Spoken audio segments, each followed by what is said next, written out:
Welcome back. Now a look at where markets ended the week after we saw a new read on inflation. Producer prices came in hotter than expected in the month of December, up 3% year over year. But the biggest headline for the markets this weekend was President Trump's pick for his choice for the next chairman of the Federal Reserve, Kevin Warsh. I spoke with the former Fed governor back in October.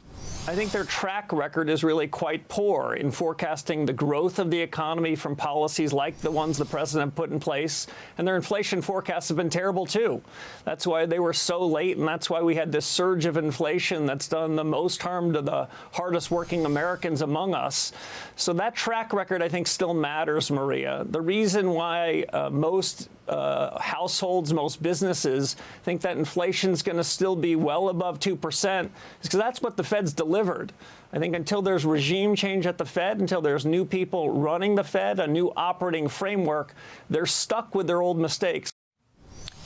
The president posting this about another candidate he considered, Kevin Hassett, saying he is doing an outstanding job at the White House, and I just did not want to let him go, writes the president. Joining me now is the man himself, National Economic Council Director Kevin Hassett. Director, great to have you. Thank you so much for being here. So first question, your reaction to the president choosing Kevin Warsh? Oh, you know, the president and I have been talking about it for a long time, and the bottom line is that I've got my dream job. And I told the president I would go work at the Fed if that was his choice.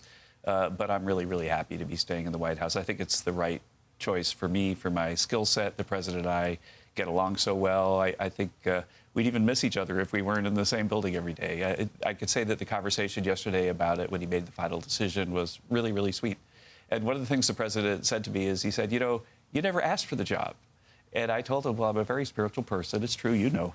And I said, I always feel like the job comes to me, that if I'm meant to do something, then I'm meant to do it. Wow. But if I had told you I wanted to do that, then I wouldn't be discerning what God wants me to do. And so, and I think he actually was moved by that. He's getting he's becoming a more religious person since 2017. That's interesting. So based on all that you've studied in terms of where we are now in the economy, what do you think the big challenges are right now for the incoming chairman of the Federal Reserve? And I don't know how easy this is going to be because you've already got Republicans pushing back, saying because of this probe on Jay Powell, I don't want any movement in any confirmations. Right. Well, I can tell you that at this White House, we're going to do everything we can to make sure that there's like a smooth ride for Kevin Warsh to be the Fed chair.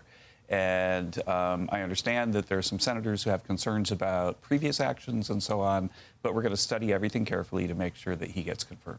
Okay. And in terms of the economy today, what big challenges he's facing? I know that the president wants lower interest rates, but is that largely because of the debt, the $38 trillion that we faced? Is it something else? What's your take?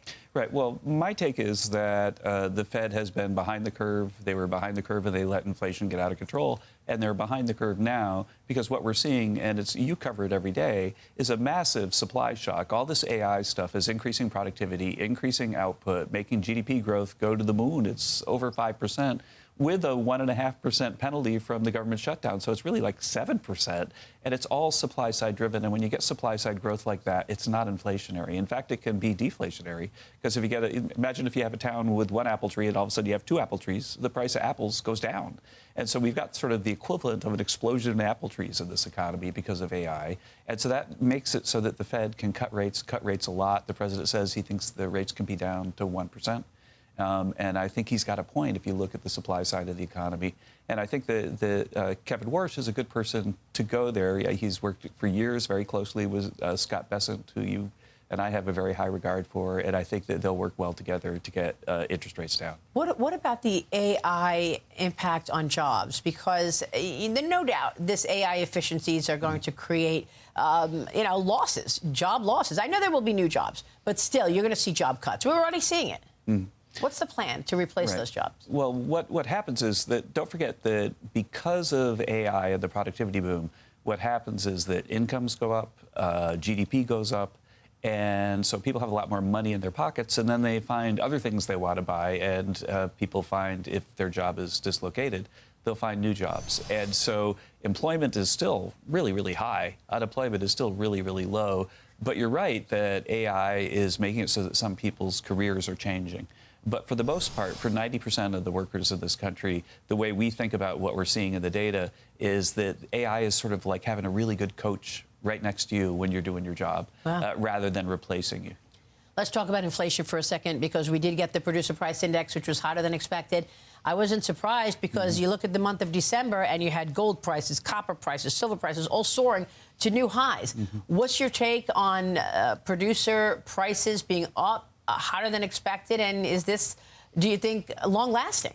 Well, if we looked before this report, we were looking at consumer prices, and they were running at an annual rate of about 1.6, 1.7% over the last 3 months. And we were thinking, oh, okay, so there's plenty of room for the Fed to cut.